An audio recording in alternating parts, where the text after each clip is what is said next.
దేవునికి స్తోత్రం. ఇప్పుడు వచ్చిన మీ అందరికీ ప్రభు నామములో వందనములు తెలియజేస్తూ ఉన్నాము.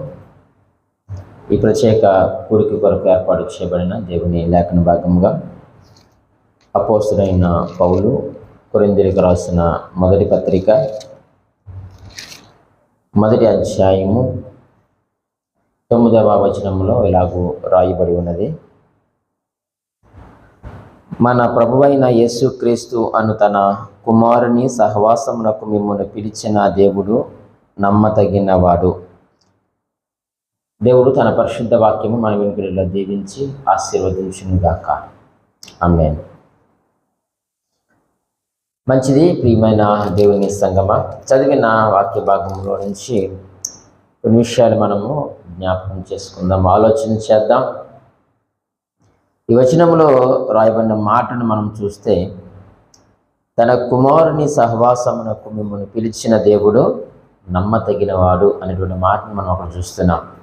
ఈరోజు మన యొక్క వాక్యాంశం ఏమిటంటే దేవుని పిలుపు.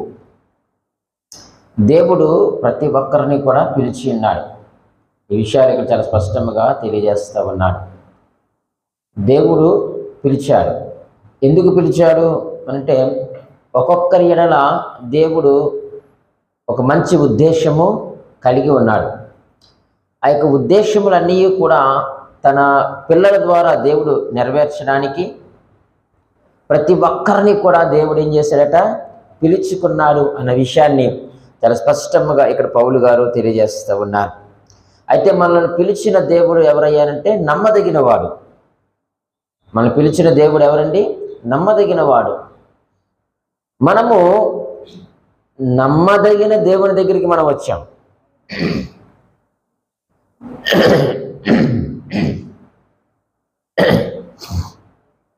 ఆయన యొక్క స్వభావములో ఏం మార్పు లేదు. పిలవక ముందు ఒక విధముగా ఉండి పిలిచిన తర్వాత మరొక విధముగా మారిపోయేటువంటి దేవుడు కాదు ఆయన. ఆయన నిన్న నేడు నిరంతరము ఏకరీతిగా ఉన్న దేవుడు. ఆయన నమ్మతగిన వాడు. ఈ లోకంలో ఎవరు కూడా నమ్మతగిన వారు కాదు. ఒకవేళ వారు మనల్ని పిలిచినా, మనతో మాట్లాడినా కానీ కొంతకాలం వరకే. వారితో స్నేహం బాగుంటే వారు నమ్మకంగా ఉంటారు. ఒకవేళ బాగోకపోతే వారు విడిచిపెట్టేస్తారు. కానీ ఈ పరిశుద్ధ దేవుడు అటువంటి వాడు కాదు. ఆయన నమ్మదగిన వాడు. నువ్వు ఎటువంటి పరిస్థితుల్లో నుండి ఆయన దగ్గరికి వచ్చినా, ఎలాంటి స్థితిగతుల్లో నుంచి నువ్వు ఆయన దగ్గరికి వచ్చినా, ఆయన నిన్ను పిలిచినప్పుడు ఏ విధముగా ఉన్నాడో అంతము వరకు కూడా ఆయన ఆ విధంగానే ఉంటాడు. ఆయన మార్పు లేనివాడు, ఆయన మారని దేవుడు. ఎందుకనంటే మన ఎన్నో ఒక మంచి ప్రణాళిక కలిగి ఉన్నాడు కాబట్టి ఆయన మనల్ని పిలుచుకున్నాడు. ఆయన దేవుడు మనలను ప్రత్యేకించుకున్నాడు. మనము ఎవరి సహవాసంలోనికి వచ్చామట? యేసుక్రీస్తు అను తన కుమారుని యొక్క సహవాసంలోనికి వచ్చాం. ఆయన సహవాసంలోనికి మనం వస్తే మనకు చాలా ప్రత్యేకమైనటువంటి సదుపాయాలు ఉంటాయి. దేవుని పిలుపు అందుకొని తన కుమారుని యొక్క సహవాసంలోనికి వస్తే మనకు చాలా ప్రత్యేకమైనటువంటి సదుపాయాలు ఉంటాయి. మనం ఇప్పుడు ఆలోచన చేస్తే, జరిగిన ఎలక్షన్లో మనం చూసాము, తిరిగి మరలా చంద్రబాబు నాయుడు గారు సీఎం అయ్యారు కదండి. అంతకుముందు ఆయన మాజీ సీఎంగా ఉన్నారు. అప్పుడు ఉన్నటువంటి సదుపాయాల కంటే ఇప్పుడున్నటువంటి సదుపాయాలు ఎక్కువగా ఉంటాయి. ఎందుకు అంటే ఆయన ఒక రాష్ట్రమునకు ఆయన ముఖ్యమంత్రిగా ఉన్నారు కాబట్టి. మాజీ సీఎంలకు ఇప్పుడున్న సదుపాయాలు మాజీలు అయిపోతే ఉండవు. వారు సీఎంగా ఉంటేనే వారికి కొన్ని సదుపాయాలు ఇస్తుంది గవర్నమెంట్. మాజీ అయిపోరనుకోండి, వారికి కొంత పరిమితి వరకునే సదుపాయాలు ఉంటాయి. కానీ మన దేవుని దగ్గరకు వచ్చేసరికి మనకు దేవుడు ఏర్పాటు చేసేది ఏదైనా సరే కానీ అది పరిమితము కాదు, అపరిమితముగా ఉంటుంది. ఆయన ఇచ్చేటువంటి ఆశీర్వాదాలు కావచ్చు, ఆయన ఇచ్చిన రక్షణ కావచ్చు, ఆయన ఇచ్చినటువంటి కృప కావచ్చు, ఆయన వెల్లడి చేస్తున్నటువంటి ఆ యొక్క ప్రేమ కావచ్చు, ఆ యొక్క విమోచన క్రయధనము కావచ్చు, ఇవన్నీ కూడా అంతము లేనివండి. అటువంటి గొప్ప సదుపాయాలు దేవుడు మనకు అనుగ్రహిస్తాడు. అయితే మనం ఎవరి సహవాసంలోనికి రావాలంటే దేవుని సహవాసంలోనికి రావాలి. మన ప్రభువైన యేసుక్రీస్తు వారి యొక్క సహవాసంలోనికి రావాలి. కానీ ఈరోజు మనము దేవుని మందిరం వరకు వస్తున్నాము, కానీ ఆయన యొక్క సహవాసంలోనికి మనం రాలేకపోతున్నాం. మనము ఈ పరిశుద్ధ గ్రంథాన్ని చేత పట్టుకుంటున్నాము, కానీ ఈ వాక్యపు సహవాసంలోనికి మనము రాలేకపోతున్నాం. దేవుని యొక్క కృప ఉందని అనుకుంటున్నాము, కానీ ఆ యొక్క కృపలో ఉన్నటువంటి ఆ యొక్క సహవాసంలోనికి మనము రాలేకపోతున్నాం. ఎందుకనంటే మనలో ఇంకా ఎక్కడో అపనమ్మకం. అరే, దేవుడు నాకు ఇది చేస్తాడా, దేవుడు నిజంగా నాకు కాపుదలిస్తాడా, భద్రతనిస్తాడా, నా అవసరతను తీరుస్తాడా, నాకు స్వస్థతలు ఇస్తాడా అనేటువంటి ఎక్కడో అపనమ్మకం, అనుమానము ఈరోజు విశ్వాసులలో ఉండుట వలన ఆ నమ్మకమైనటువంటి దేవుని యొక్క సహవాసంలోనికి మనము రాలేకపోతున్నాము.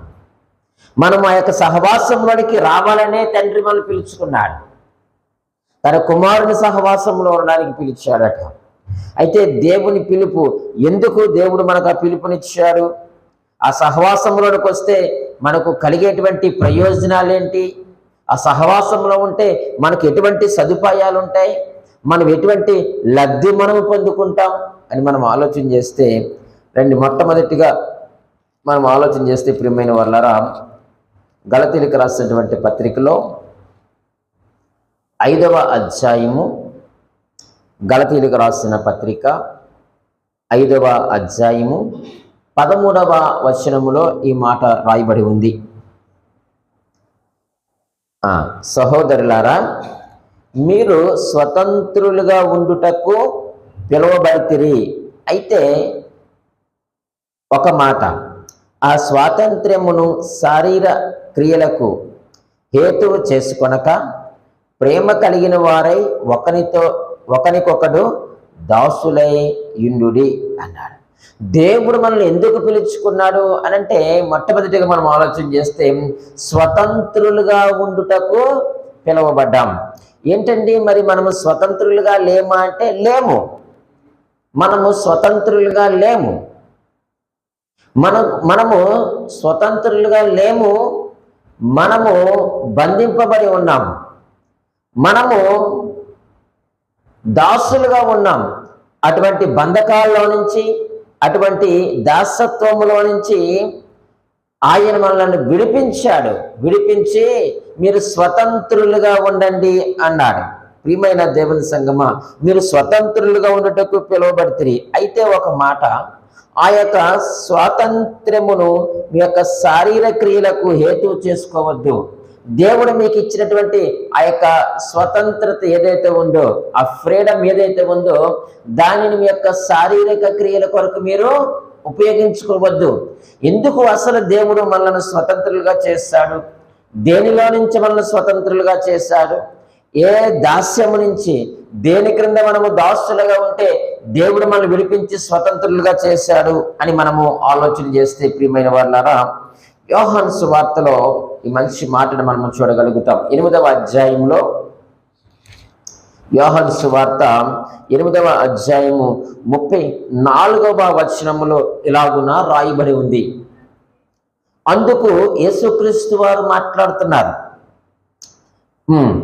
పాపము చేయు ప్రతివాడును పాపమునకు దాసుడని మీతో నిశ్చయముగా చెప్పుచున్నాను.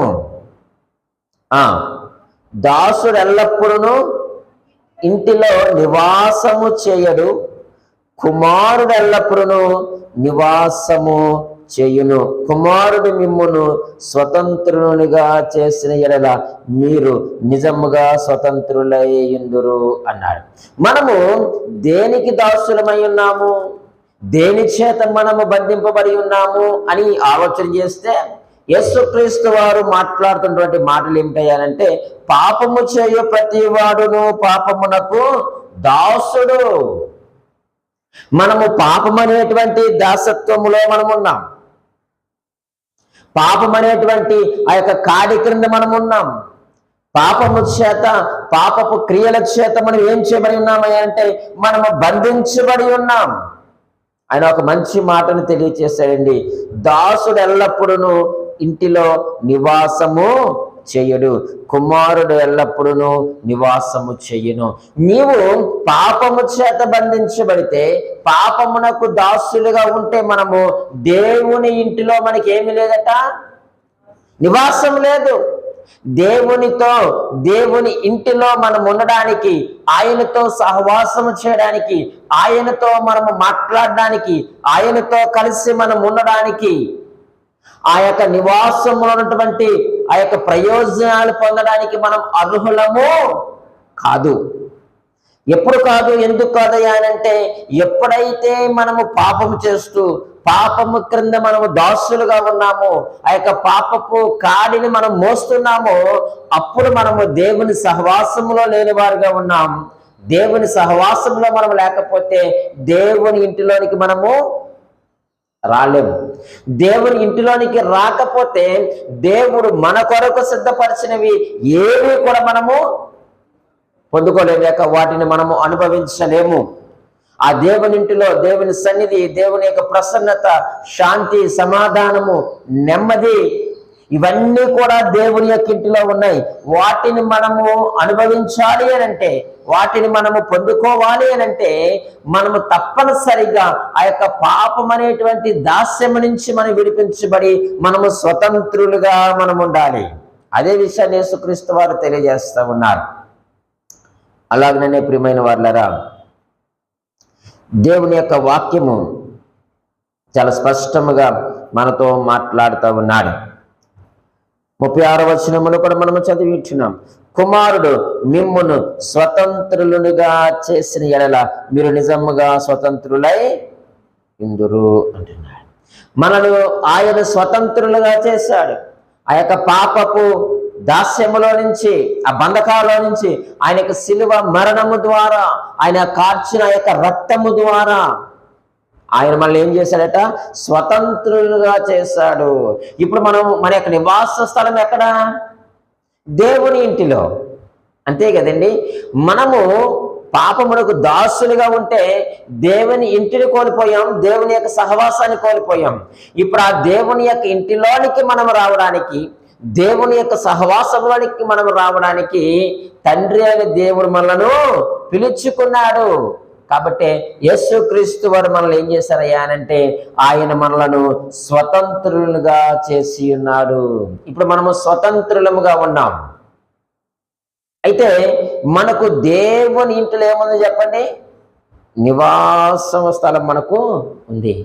ఈరోజు పాపమును విడిచిపెట్టి, ఆ యొక్క అతిక్రమము విడిచిపెట్టి, పాపపు దాస్యము నుంచి ఎవరైతే విడిపించబడి స్వతంత్రులుగా చేయబడ్డారో వారందరికీ కూడా దేవుని ఇంటిలోనికి ప్రవేశము ఉంది. మరి ఈరోజు మనము స్వతంత్రులుగా చేయబడ్డామా? స్వతంత్రులుగా చేయబడితే దేవునికి స్తోత్రం. నువ్వు స్వతంత్రుడుగా నువ్వు చేయబడితే దేవుని ఇంటిలోనికి నీవు సమీపించడానికి దేవుడు గొప్ప భాగ్యాన్ని ఇచ్చాడు. నువ్వు లోపలికి రావాలి దేవుని ఇంటిలోనికి. మనము దేవుని దగ్గరికి వస్తున్నాము కానీ దేవుని లోనికి మనము రాలేకపోతున్నాం. ఏవో కారణాలు ఉంటాయి. ఏటా కారణం అంటే, పాపం అనేటువంటిది మనలో ఉంటేనే మనము దేవునికి దూరం అయిపోతాం. కోపం అనేటువంటిది మనలో ఉంటేనే దేవునికి దూరం అయిపోతాం కదండి. మనకు తెలుసు కయ్యను హేబేలు, ఆ స్టోరీ, మా చరిత్ర అంతా కూడా మనం ఎరుగుతాం. దేవుని దగ్గర నుంచి ఎందుకు పారిపోయాడు కయ్యను? కేవలం కోపం వల్లే కదా కదండి. కోపం వల్లే కదండి పారిపోయాడు. దేవుని మీద కోపముతో దేవునికి దూరం అయిపోయాడు. ఎవరికి నష్టము కలిగింది? అది దేవునికి నష్టము కలిగిందండి? కాదు, కయ్యనికే నష్టం కలిగింది. దేవుడు మాట్లాడుతుంటే దేవుని మీద కోపగించుకొని దేవుని సన్నిధిలో నుంచి, దేవుని సహవాసంలో నుంచి బయటికి వెళ్ళిపోయాడు. కయ్యూనే నష్టపోయాడు.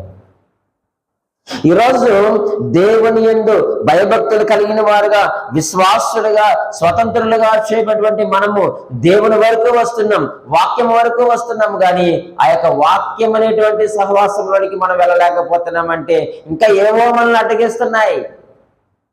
ఆల్రెడీ ఆయన 2000 సంవత్సరాల క్రితం ఈ లోకంలోనికి వచ్చి మనందరి పాపముల నిమిత్తమై ఆ యొక్క పాపపు దాస్యము నుంచి, పాపమునకు దాసులుగా ఉన్నటువంటి మనందరినీ ఆయన స్వతంత్రులుగా చేసి తన ఇంటిలోనికి వచ్చేటువంటి అవకాశాన్ని ఆయన మనకు కల్పిస్తే మనం ఏం చేస్తున్నామయ్యా అని అంటే, ఆయన ఇచ్చినటువంటి ఆ యొక్క అవకాశమును మనము సద్వినియోగం చేసుకోనకుండా దుర్వినియోగము చేసుకుంటున్నాం. అందుకే ఆయన అంటున్నాడు, ఆ యొక్క స్వాతంత్ర్యాన్ని మీరు ఏం చేయకూడదట, మీ యొక్క శారీరక క్రియలకు మీరు ఉపయోగించుకోకండి. మేము విడిపించబడ్డాము కదా, ఇక మా మీద పాపం ఏలుబడి లేదు కదా, మేము స్వతంత్రం అయిపోయాము అని చెప్పి మరలా మనము శారీరక క్రియలకు మనము లోబడితే అది చాలా ప్రమాదము. కాబట్టి ఆ యొక్క స్వతంత్రం ఏమీ కూడా మీకు ఊరకనే రాలేదు. మనల్ని విడిపించడానికి, మనల్ని స్వతంత్రులుగా చేయడానికి ఎంతో విలువైనటువంటి కార్యక్రమం జరిగింది. చాలా విలువ పెట్టి మనము కొనబడ్డాం. ఆ మాట మనము కొరింథీ రాసిన పత్రికలో మనం చూస్తాం. మనం విలువ పెట్టి కొనబడిన వారము, మనల్ని విడిపించడానికి చాలా వెల వెచ్చించాడు దేవుడు. తన కుమారుణ్ణి, పరిశుద్ధులైనటువంటి దేవుణ్ణి, నిందారైనటువంటి దేవుణ్ణి, పాపము ఎరగని దేవుణ్ణి ఆయన మన కొరకు సిలువకు అప్పగించాడు. ఆయన నలగొట్టబడ్డాడు, హేళన చేయబడ్డాడు, ఆయన దూషించబడ్డాడు, అవమానపరచబడ్డాడు, ఎంతో హింసించబడ్డాడు. తన యొక్క శరీరం అంతా కూడా నలగొట్టబడింది.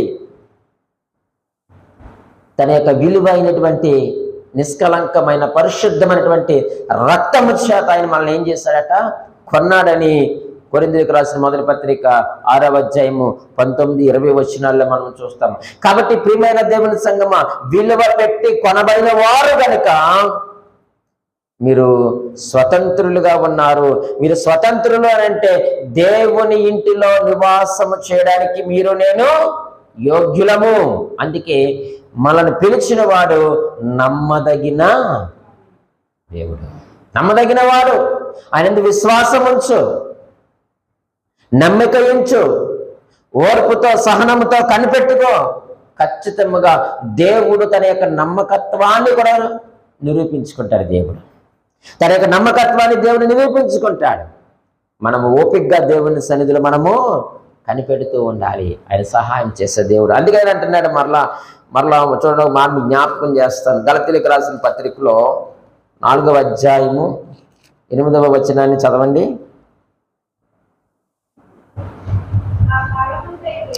ఆ కాలమందైతే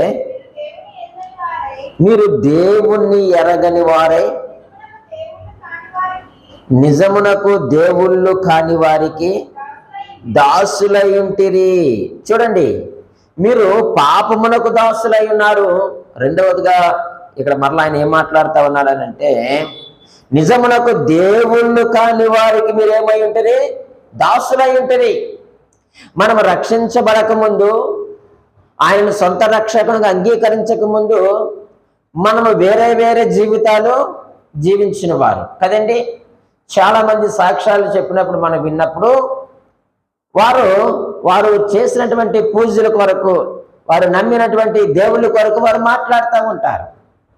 అంటే వారెవరు ఏమి కాదట, దేవుళ్ళు కాని వారికి మీరు ఎలాగున్నారట, దాసులుగా ఉన్నారు. కానీ తెలియదు. ఆ కాలం అందైతే మీకు అంత జ్ఞానం లేదు కాబట్టి మీరు దేవుణ్ణి, నిజ దేవుణ్ణి ఎరగని వారై, నమ్మకమైనటువంటి దేవుణ్ణి, సజీవమైనటువంటి దేవుణ్ణి మీరు ఎరగని వారై, నిజమునకు దేవుళ్ళు కాని వారికి మీరు ఏమై ఉంటరి, దాసులై ఉంటరి. మీరు పాపమునకు దాసులై ఉండడమే కాదు, దేవుళ్ళు కాని వారికి కూడా మీరు దాసులై ఉన్నారు. వారే దేవుళ్ళు అనుకున్నారు, వారు ఎందుకు నమ్మిక ఉంచారు, వారు ఎందుకు విశ్వాసం ఉంచారు, కానీ వారు ఎవరు కాదంట, నిజమునకు వారు దేవుళ్ళు కానే కారు. మనకు తెలుసు పరిశుద్ధ గ్రంథంలో వాటి కొరకు కళ్ళుండి అవి చూడవు, ముక్కుండి అవి వాసన చూడవు, చేతులుండి అవి పని చేయవు, కాళ్ళుండి అవి నడవు, చెవులుండి వినవు. అవి వట్టి విగ్రహాలే. అవి రాతితో తయారు చేయబడినటువంటివి, చెక్కతో చేయబడినటువంటివి. అవి అగ్నిలో వేస్తే కాలిపోతాయి, సుత్తితో కొడితే పగిలిపోయేటువంటివి. కానీ నిన్ను నన్ను విడిపించినటువంటి దేవుడు, నిన్ను నన్ను స్వతంత్రుడిగా చేసేటువంటి దేవుడు, ఆయన సజీవుడు. ఆయన నిన్న నేడు నిరంతరము ఏకరీతిగా ఉన్నటువంటి దేవుడు. ఇంకేమన్నారని చూడండి, ఇప్పుడు మీరు దేవునిని ఎరిగిన వారును మరి విశేషముగా దేవుని చేత ఎరుగబడిన వారునై ఉన్నారు గనుక బలహీనమైనవి నిష్ప్రయోజనమైనవినైనా మూల పాఠముల తట్టు మరలా మీరు తిరగనేలా, మునుపటి వలె మరలా వాటికి దాసులై ఉండగోరనేలా అంటున్నాడు. ఆ 9వ వచనంలో ఆయన మాట్లాడుతున్నారు. ఇప్పుడు మీరు దేవుని ఎరిగిన వారు, ఆ కాలమంది అయితే, ఆ యొక్క అజ్ఞాన కాలమంది అయితే, ఆ తెలియని కాలమంది అయితే మీరు దేవుళ్ళు కాని వారికి మీరు దాసులై ఉన్నారు. కానీ ఇప్పుడు మీరు ఏం చేశారట, మీరు దేవుని ఎరిగిన వారు, మరి విశేషముగా దేవుని చేత కూడా మనము ఎరగబడిన వారము. మనము దేవుని ఎరిగిన వారము, దేవుని చేత కూడా మనము ఎరగబడిన వారము. ఆయన మన ఎడల ఒక ప్రణాళిక కలిగి ఉన్నాడు, మనల్ని ప్రత్యేకించుకున్నాడు, మనల్ని పిలుచుకున్నాడు. కాబట్టి ఇక్కడ మనకి ఏమర్థమవుతున్నాయా అంటే, నేను దేవుణ్ణి ఎరగడమే కాదు, నేను దేవుని చేత కూడా నేను ఎరగబడి ఉన్నాను. కాబట్టి దేవుడు నన్ను పాపములో నుంచి నన్ను విడిపించి స్వతంత్రులుగా చేశాడు. పూర్వము దేవుని కాని వారికి కూడా నేను దాసుడిగా ఉన్నాను, దాసురాలుగా ఉన్నాను. అటువంటి పరిస్థితిలో నుంచి నన్ను ఆయన విడిపించాడు. ఒకవేళ ఎవరైనా ఇప్పుడు మనకు ఆపదను వచ్చారనుకోండి, వారు మనకు తెలిస్తేనే మనం ఏం చేస్తామంటే సంపూర్ణంగా మనం సహాయము చేయగలుగుతాం కదండి, అంతే కదండి. కాబట్టి ఆయన మనకు సంపూర్ణంగా ఏం చేశాడంటే సహాయం చేశాడు. ఆయన మనకేం చేశాడు, సంపూర్ణంగా మనకు సహాయం చేశాడు, సంపూర్ణులుగా మనల్ని స్వతంత్రులుగా చేశాడు ఆయన. కాబట్టి మనను ఆయన ఎరిగినాడు కాబట్టి మనకు విడుదలను ఇచ్చాడు, మనకు ఆ యొక్క స్వాతంత్ర్యాన్ని ఇచ్చాడు దేవుడు. మనము దేవుణ్ణి ఎరిగాము, అలాగే దేవుడు మనలను ఆ మాట అదే ఆయన మాట్లాడుతూ ఉన్నాడు. మరి విశేషముగా దేవుని చేత ఎరగబడిన వారునై ఉన్నారు కనుక. మనమందరము దేవుని చేత ఎరగబడిన వారు అంటే మనమందరము ఎవరి చేత ఎరగబడ్డాం, దేవుని చేత ఎరగబడిన వారము మరి విశేషముగా. కాబట్టి ఆయన అంటున్నాడు, బలహీనమైనవి నిష్ప్రయోజనమైనైనా మూల పాఠములు తట్టు మరలా మీరు తిరగొద్దు. మీరు ఒకప్పుడు నిజమునకు దేవుని కాని వారి దగ్గర మీరు దాసులుగా ఉన్నారు, కానీ ఇప్పుడు నిజమైన దేవుని దగ్గర మీరు ఎలా ఉన్నారు చెప్పండి, కుమారులుగా ఉన్నారు. ఆయన ఇంట్లో ఆయనతో సహవాసం చేస్తున్నారు. కాబట్టి మరలా మీరు బలహీనమైన వాటి తట్టు మీరు తిరగొద్దు, వాటి వైపు మీరు వెళ్ళొద్దు. వాటికి మీరు చూడండి, మునుపటి వలె మరలా వాటికి దాసులై ఉండగోరనేలా అంటున్నాడు. ప్రియమైన వారులారా, మీరు మరలా ఆ యొక్క దాసత్వంలోనికి వెళ్ళకండి, పాపం అనే దాసత్వంలోనికి మీరు వెళ్ళకండి, విగ్రహం అనేటువంటి దాసత్వంలోనికి మీరు మరలా వెళ్ళొద్దు. ఎందుకంటే ఆయన మనల్ని విడిపించినటువంటి దేవుడు, స్వతంత్రులుగా చేసినటువంటి దేవుడు. ఆయన సహవాసంలోనికి రావడానికి ఆయన మనల్ని స్వతంత్రులుగా చేశాడు. రండి ఆయన యొక్క సహవాసంలోనికి. మరలా మీరు ఆ పాపములోనికి వెళ్ళొద్దు, పాపములకు దాసులుగా మీరు ఉండొద్దు. ఎందుకనంటే మీరు నేను మనమందరమును కూడా విలువ పెట్టి కొనబడిన వారము, తన విలువైన రక్తము చేత మనము కొనబడిన వారము. కాబట్టి మీరు మరలా పాపమునకు దాసులై ఉండొద్దు అంటున్నాడు. ఆయన యొక్క సహవాసంలోనికి వస్తే మనకు కలిగే ప్రయోజనం ఏంటో చెప్పమంటారండి, మనము పరిశుద్ధులుగా ఉంటాం. చూడండి, కొరింథీయులకు రాసినటువంటి మొదటి పత్రికలో అపోస్తలుడైన పౌలు గారు కొరింథీయులకు రాసినటువంటి మొదటి పత్రిక 1వ అధ్యాయము 2వ వచనాన్ని మనం చదువుకుందాం. కొరింథీలోనున్న దేవుని సంఘమునకు అనగా క్రీస్తు యేసునందు పరిశుద్ధపరచబడిన వారై పరిశుద్ధులుగా ఉండుటకు పిలువబడితే చాలండి. మొదటిగా మనం ఏం ఆలోచన చేస్తామంటే స్వతంత్రులుగా ఉండడానికి పిలువబడ్డాం, స్వతంత్రులుగా చేశాడు దేవుడు. ఇప్పుడు ఆయన యొక్క సహవాసంలోనికి మనం వస్తే, ఆయన ఇంటిలోనికి మనం వస్తే మనం ఎలాగుంటామంటే చెప్పండి, పరిశుద్ధులుగా ఉండుటకు ఏం చేయబడ్డారట, పిలువబడ్డారు అంటున్నారు. ఈరోజు దేవుడు మనల్ని స్వతంత్రులుగా ఎందుకు చేశాడు చెప్పమంటారా, మనము పరిశుద్ధులుగా ఉండాలని. ఆయన పరిశుద్ధుడు కాబట్టి మనము కూడా ఎలా ఉండాలట, పరిశుద్ధముగానే ఉండాలి. చూడండి, ఎందుకు దేవుడు మనల్ని పిలుచుకున్నాడయ్యా అనంటే, పరిశుద్ధులు లోకమునకు ఏమి తీరుస్తారట, తీర్పు తీరుస్తారు. దేవుడు మనకిచ్చిన గొప్ప ధన్యత. ఆయన సహవాసంలోనికి, ఆయనకి ఇంటిలోనికి మనం వస్తే మనము పరిశుద్ధపరచబడతాం. ఎంతో గొప్ప ధన్యత, ఎంతో గొప్ప భాగ్యము. ఆయన అంటున్నాడు, పరిశుద్ధులు లోకమునికి ఏం చేస్తారట, తీర్పు తీరుస్తారు. పరిశుద్ధులు తీర్పు తీరుస్తారు అనేటువంటి మాటను మనం చూస్తూ ఉన్నాం. పేతురు రాసిన మొదటి పత్రిక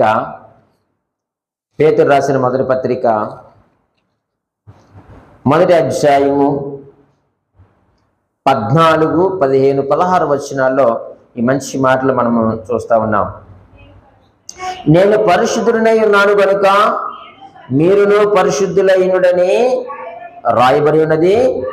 కాగా మీరు విధేయులకు పిల్లలై మీ పూర్వపు అజ్ఞాన దశలో మీకుండిన ఆశలను అనుసరించి ప్రవర్తింపక, మిమ్మల్ని పిలిచిన వాడు పరిశుద్ధుడై ఉన్న ప్రకారము మీరును సమస్త ప్రవర్తన యందు పరిశుద్ధులై ఉండండి అంటున్నాడు. ప్రియమైన వాళ్ళరా, మనకు పరిశుద్ధత ఎందులో రావాలంటే సమస్త ప్రవర్తన యందు కూడా మనం ఎలా ఉండాలట, పరిశుద్ధులుగా ఉండాలి.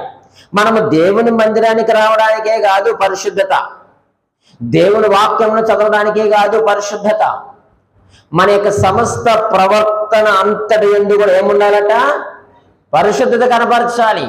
మన ఆలోచనలో మన యొక్క పరిశుద్ధతను కనపరచాలి, మన యొక్క తలంపులలో పరిశుద్ధతను కనపరచాలి, మన యొక్క మాటలలో పరిశుద్ధతను కనపరచాలి, మన యొక్క వినికిడిలో పరిశుద్ధతను కనపరచాలి, మన యొక్క నడవడికలో, మన యొక్క బ్రతుకుల్లో కూడా ఏమి కనపడాలి చెప్పండి, పరిశుద్ధత కనబడాలి. కానీ ఈరోజు చాలా విషయాల్లో పరిశుద్ధత ఉండలేదు. మనము తినేటువంటి ఆహారంలో పరిశుద్ధత ఉండాలి, మనం తినేటువంటి ఆహారంలో కూడా పరిశుద్ధత ఉండాలి, అన్ని విషయాల్లో కూడా. అందుకని అంటున్నాడు, సమస్త ప్రవర్తన యందు మీరు ఎలా ఉండాలట, పరిశుద్ధులై ఉండండి. మీ ఆశలను అనుసరించి ప్రవర్తించొద్దు. ఇంకా మీ శరీరమును అనుసరించి మీరు ప్రవర్తించొద్దు, ఇతరులను చూసి మీరు ప్రవర్తించొద్దు. నీవు పరిశుద్ధముగా ఉండడానికి పిలువబడ్డావు కాబట్టి అన్ని విషయాల్లో కూడా నువ్వు పరిశుద్ధంగా ఉండు. ఎవరో వ్యర్థమైన మాట నీతో మాట్లాడినప్పుడు కూడా ఆ మాటలు ఖండించాలి. నా దగ్గర మాట్లాడొద్దని చెప్పాలి. ఎదుటివారి మాటలు కూడా పరిశుద్ధంగా ఉండేలా మనం చూసుకోవాలి. పరిశుద్ధత అంటే మన పరిధి,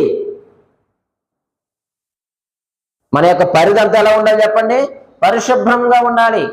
ఉదయం లేచిన వెంటనే స్త్రీలైన వారు ఏం చేస్తారు చెప్పండి, చక్కగా మనకున్నటువంటి యొక్క సరౌండింగ్ అంతా శుభ్రంగా మనం ఏం చేసుకుంటాం, తుడుస్తాం. ఎందుకు తుడుస్తాం, శుభ్రంగా ఉండాలని, అంతే కదండి. శుభ్రంగా ఉండాలని కదా మనం చేస్తాం.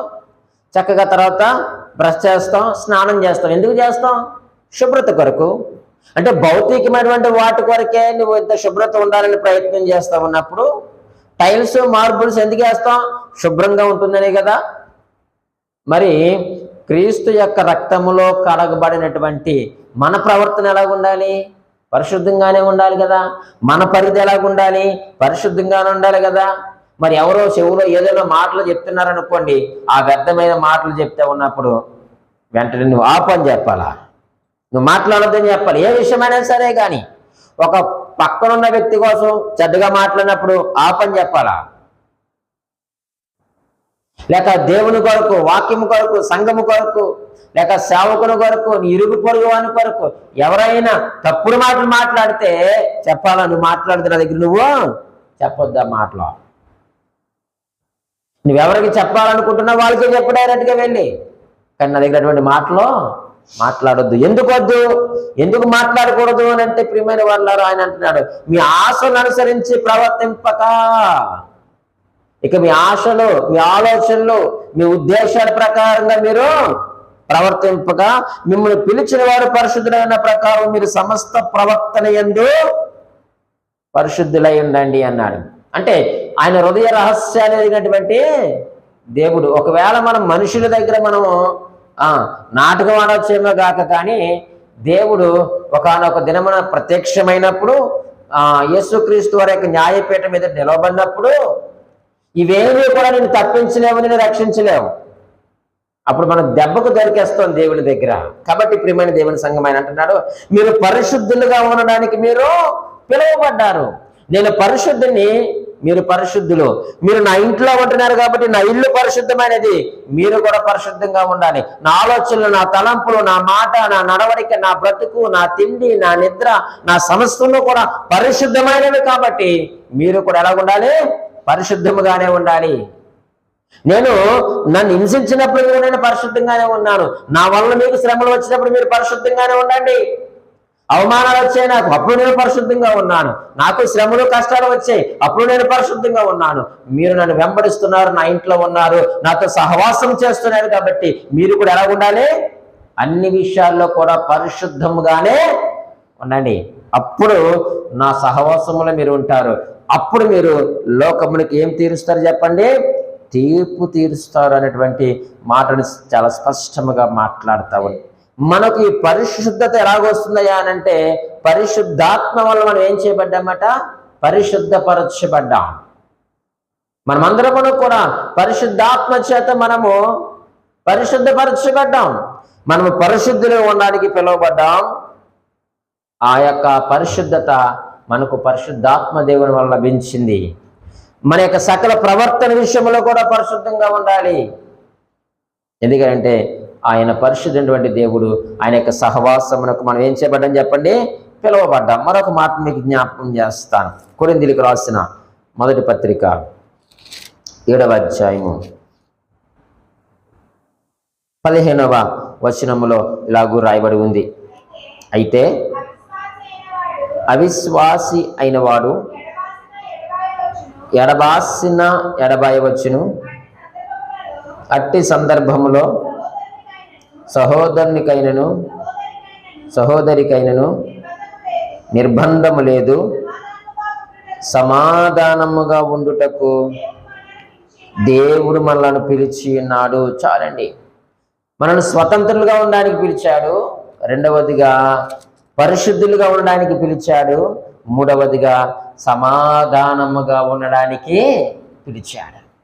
సమాధానము లేని వారుగా మనం ఉన్నాం.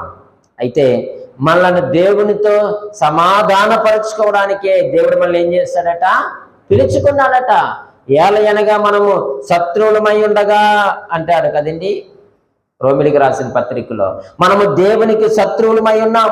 మన యొక్క పాపమును బట్టి, అతిక్రమమును బట్టి, దేవుడు నిర్దేశించినటువంటి ఆజ్ఞలు అతిక్రమించుట ద్వారా, దేవుని పనులు చేయకపోవటం ద్వారా, వద్దన్న పని చేయటం ద్వారా మనము పాపము చేసి దేవునితో మనకున్నటువంటి సమాధానమును మనం ఏం చేసుకున్నాం?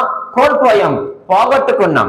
తిరిగి ఆ యొక్క సమాధానమును పొందుకోవడానికి ఆయన మళ్ళీ ఏం చేశాడట? పిలుచుకున్నాడు. ఎవరి సహవాసంలోకి వస్తే సమాధానం? తన కుమారుని యొక్క సహవాసంలోనికి వస్తే సమాధానం. ఎవరి సహవాసంలోనికి వస్తే పరిశుద్ధత? తన కుమారుని యొక్క సహవాసంలోనికి వస్తే పరిశుద్ధత. ఎవరి సహవాసంలోనికి వస్తే స్వతంత్రులుగా ఉంటాము? తన కుమారుని యొక్క సహవాసంలోనికి వస్తే మనము స్వతంత్రులుగా ఉంటాం. ఈరోజు మన ఇంటిలో సమాధానం లేకపోవడానికి కారణం ఏంటో చెప్పమంటారా? మనము దేవుని సహవాసంలో లేకపోవడమే. భార్య భర్తలకి పడదు, తండ్రికి పిల్లలకి పడదు, పిల్లలకి తల్లికి పడదు. అత్తకి కోళ్ళకి పడదు, కోళ్ళకి అత్తకి పడదు, అన్నదమ్ముడికి పడదు, అక్క చెల్లి పడదు, తోటగాళ్ళకి పడదు, ఇరుగు పొరుగు వారితో పడదు. కారణం ఏంటయ్యా అనంటే మనము పడవలసిన వారితో మనము సమాధానం పడకపోతే ఎవరితోనూ మనకి ఏముండదు చెప్పండి, సమాధానం ఉండదు. ఆయన అంతగానే అంటున్నాడు, మిమ్మల్ని ఎందుకు పిలిచానయ్యా నా కుమారుడి సహవాసంలోనికి తెలుసా, మీరు సమాధానముగా ఉంటారని. యోబు గ్రంథములో ఈ మంచి మాటను రాస్తాడు ఆయన. చూడండి 22వ అధ్యాయము 21వ వచనములో, యోబు గ్రంథము 22వ అధ్యాయము 21వ వచనాన్ని చదవండి. చూడండి, ఆయనతో సహవాసము చేసిన ఎడల నీకు సమాధానము కలుగును, అలాగున అది నీకు మేలు కలుగును. నీకు సమాధానము కావాలి అని అంటే నువ్వెంతైనా సంపాదించు, ఎన్ని లక్షల కోట్లను సంపాదించు, ఎన్ని వేలను సంపాదించు, ఎన్ని వాహనాలు సంపాదించు, ఎంత బంగారును సంపాదించు, నువ్వెంత సంపాదించు, కానీ ఈరోజు కుటుంబాల్లో మంచి సమాధానము లేదు. సమాధానం లేదు. దానికి కారణం ఏంటో చెప్పమంటారా? ఏదో కారణం అని చెప్పవసరం లేదండి. దేవుని వాక్యం సెలవిస్తూ ఉంది. ఎంత అద్భుతమైన మాట అండి. ఆయనతో సహవాసము చేసిన ఎడల నువ్వు దేవునితో అనగా దేవుని కుమారుడైన మన ప్రభువైన యేసుక్రీస్తు వారితో నీ సహవాసము చేస్తే నీకు సమాధానము. అంతే అంతే. మనం ఏసీలో పడుకున్నా మనకు సమాధానం ఉండదు కదండి. బయటకు వచ్చిన వెంటనే మరలా ఒళ్ళమంటే మనకి, ఎందుకంటే ఎండవేడి. ఇవన్నీ కూడా తాత్కాలమైనటువంటి సదుపాయాలు. ఒకవేళ బీచ్కి వెళ్ళి లేకపోతే పార్క్కి వెళ్ళి ఎగ్జిబిషన్కి వెళ్తే కొంతసేపు ఉంటుందండి ఆ సంతోషం సమాధానం, అంతే. లేకపోతే నువ్వు సినిమాకి వెళ్తే 2-3 గంటలు ఉంటుందేమో, లేకపోతే నీ ఫ్రెండ్ దగ్గరికి వెళ్ళి కూర్చుంటే ఒక అరగంట గంట ఉంటుందేమో. మనకి సంపూర్ణమైనటువంటి సమాధానం దొరకాలి అని అంటే మనం ఆయనతో సహవాసము చేయాలి. అందుకే ఆయన పిలుచుకున్నాడు. తన కుమారుని యొక్క సహవాసమునకు పిలిచిన దేవుడు నమ్మదగిన వాడు. అది ఈరోజు ఎందుకు మన కుటుంబాల్లో సమాధానం లేదు చెప్పండి? మా ఆయన ఎలా చేస్తాడండి, మా ఆవిడ ఎలా చేస్తుందండి, మా పిల్లలు నా మాట వినరండి. మీ ఆయన నీ మాట వినకపోవడానికి, నీ భార్య నీ మాట వినకపోవడానికి, నీ పిల్లలు నీ మాట వినకపోవడం కారణం ఏంటంటే మనం మొదట దేవునితో ఏం కలిగి ఉండాలా? సహవాసం కలిగి ఉండాలి, అంతే. మనం దీని గురించి చాలా సింపుల్ అన్నమాట అండి. మన కుటుంబంలో సమాధానం కావాలంటే మనము దేవునితో సహవాసం చేయాలి, అంతే. అంతకుమించి మీరు పెద్ద ఏమీ చేయొద్దు. మీరేమీ పెద్ద పెద్ద అర్పణలు తెచ్చి నువ్వు మందిరంలో ఇవ్వద్దు, నువ్వు ఏదేదో చేయొద్దు. చాలా సింపుల్గా దేవుడు చెప్పినటువంటి మాటలు మనం వింటే చాలండి. నాతో సహవాసం చేస్తే నీ ఇంట్లో ఏముంటుంది? సమాధానం ఉంటుంది.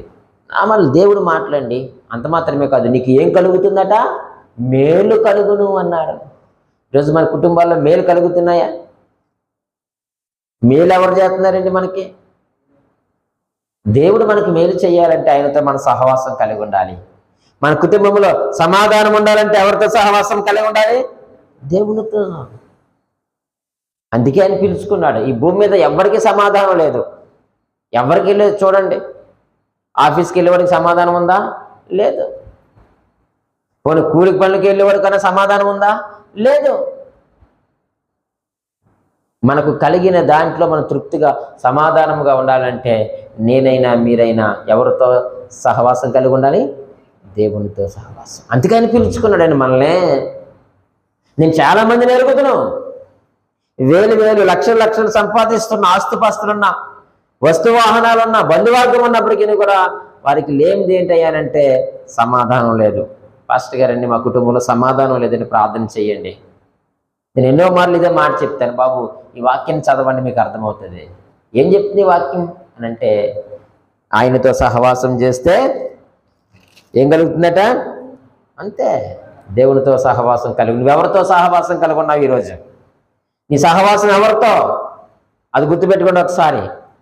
నువ్వు దేవునిలో నువ్వు పరిశుద్ధమైన జీవితాన్ని నువ్వు జీవించాలంటే, దేవుని కొరకు మనం స్వతంత్రులుగా ఉండాలి అని అంటే, సమాధానకరమైన జీవితం మనం కలిగి ఉండాలంటే మనం ఆయనతో సహవాసం చేయండి. మనుషులతో సహవాసం కాదు. మనుషులతో సహవాసం చేస్తే మనకు సమాధానము కాదు, అశాంతి ఉంటుంది మన ఇంట్లో, మన జీవితంలో అశాంతే ఉంటుంది. ఎందుకంటే వాడు వచ్చి ఏదో చెప్తాడు, అది ఆ కుమ్మర పురుగులాగా మన బుర్రలో తిరుగుతూ ఉంటుంది. ఎక్కడ ఉంటుంది సమాధానం చెప్పండి? ఉంటుందా? నువ్వు దేవునితో సహవాసం కలిగి ఉంటే పరిశుద్ధులుగా మనం ఉంటాం. లోకస్తులతో నువ్వు సహవాసం చెయ్యొద్దు. ఎందుకంటే వాళ్ళు పరిశుద్ధులు కాదు, లోకంలో జీవించేవాడు కాదు. లోకంలో జీవించేవారు దేవునికి విరోధులు, అంతే. లోక స్నేహం దేవునితో విరోధం, అంతే. లోకంతో స్నేహం చేసేవాడితో నువ్వు స్నేహం చేస్తే నీ పరిశుద్ధతను కోల్పోతావు. లోకంతో నువ్వు స్నేహం చేస్తే నీ సమాధానాన్ని కోల్పోతావు. తిరిగి మరలా లోకంతో నువ్వు సహవాసం చేస్తే ప్రభువారు నీకు ఇచ్చిన, నాకు ఇచ్చిన స్వతంత్రాన్ని నేను కోల్పోతాం. వద్దు.